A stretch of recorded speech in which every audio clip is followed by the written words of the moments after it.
Hey guys, Tire Metalhead Weatherman here. Not much time on my hands here, so I'm going to make this really quick. Right now we have Lee and now Margot, which is out here, which is now a tropical storm here. We're looking at this storm likely to become a hurricane, but this one fortunately is heading out to sea. Lee, however, things are getting a little bit more interesting with the models here. We currently are sitting at 165 mile per hour storm or 145 knot storm. Central low pressure of 926 millibars. West-northwest movement at 14 miles an hour.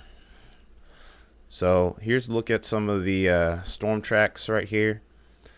Still anticipating a push out to sea at this point, but it's going to be making it a lot closer to land. So I'm particularly concerned about the mid-Atlantic, pretty much from the Carolinas to the mid-Atlantic here for potential landfall.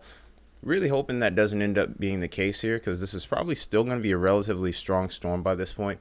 Don't expect it to be Category 5 by the time it starts to make its turn. I expect it to start to weaken, especially as it comes into contact with stronger wind shear further to the north.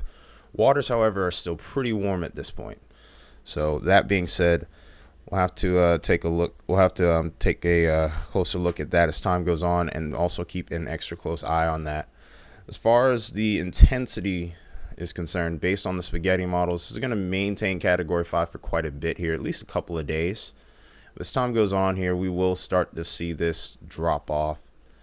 A good number of these models have it staying above Cat 5 for quite a while, maybe even into the next week, but beyond that we'll probably start to see a little bit of weakening, but we'll have to see how things play out.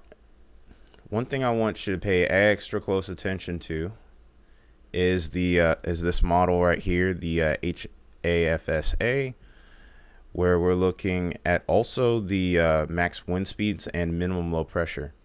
So right now this is about where we are. We're at we're actually a little bit stronger on this than what's being shown here. This storm's been an overperformer from the beginning. So what we're going to be seeing develop here as time goes on, I want you to watch the max winds here. We're getting up to 142 knots. That's getting close to 180 miles an hour here. We max out at 144 before this starts to look like it begins weakening here. But what I also want you to take note of is the track, and this is what has me very concerned. We're not seeing that northward turn yet. If it doesn't turn by the time we get towards this section right here, okay, I don't know why that just happened, but if it doesn't turn by the time we get to this section here, this could be a real problem. As far as wind shear is concerned, that could be our saving grace, but the environment hasn't really stopped this thing from strengthening at a rapid pace. So even so, this is gonna be a little bit of a nail biter here for sure. But here's a look at some of the wind shear that we could deal with. It'll mainly be affected more so on the north side based off of this model here. But as far as the look is concerned, it's going to be something to behold for sure.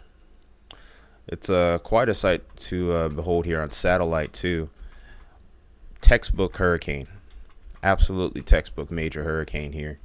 But also notice, as this eventually does try to start weakening, the storm does broaden out. So impacts, even if there isn't a direct landfall, could come into play here for areas along the East Coast regardless of impacts. If the storm makes a close enough pass, we could end up in the wind field where we get at least tropical storm force winds. That's the thing about these bigger hurricanes, these stronger hurricanes, that wind field is always something that you have to take into account. Not just to mention the rip currents and the surf here. But one other thing we'll go ahead and look at before we go here. This is how many knots that we saw at one point. I think it was 144. That translates to about 165 miles an hour, which is about where we are. But some models were suggesting up to maybe 200 miles an hour at one point. So if I were to do the math here, it could be close to 175. Yep. So if we do end up seeing this, don't be surprised. It really depends on what Lee ends up doing here. But looking at the looking at their satellite here, there might be some signs of hope that it could slow down a little bit as far as strengthening is concerned, because what will often happen with these major hurricanes is something called an eye wall replacement cycle. There will be a point where those thunderstorms can't maintain themselves around that eye wall, so what will end up happening is this storm will close up. Convection, in a sense, almost gets cut off by this completely here. As those old thunderstorms die out, new ones will come in to replace them. And as time goes on, that storm will weaken momentarily, but then it'll strengthen right back normally. Sometimes even stronger, or sometimes you'll even see a case where it's not back to what it'll never get back to what it once was. With the environment that we have out here, especially with the sea surface temperatures, I have no doubt in my mind that it'll probably re-strengthen. The question is how much, if that replacement cycle even happens. But again, like I said, we'll have to see how things play out here.